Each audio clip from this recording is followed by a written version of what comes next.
શ્રાવણ માસ નિમિત્તે ફરાળી ખાદ્ય ચીજોનો વ્યાપક પ્રમાણમાં ઉપયોગ થતો હોય રાજકોટ મહાનગરપાલિકાના ફૂડ વિભાગ દ્વારા અલગ અલગ વિસ્તારમાં ફરાળી ખાદ્ય ચીજો અંગે સર્વેલન્સ ચેકિંગ દરમિયાન ગાંધીગ્રામ એસ. કે. ચોક, રાજકોટ મુકામે આવેલ ફરાળી પેટીસનું ઉત્પાદન કરતી ઠક્કર ગૃહ ઉદ્યોગ પેઢીની તપાસ કરવામાં આવેલ.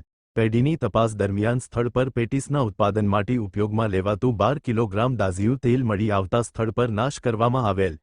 તેમજ સ્થળ પરથી ફરાળી પેટીસ માટે ઉપયોગમાં લેવાતા કુકિંગ ઓઇલ તથા ફરાળી લોટ પેટીસ માટેનો નમૂના લેવામાં આવેલ.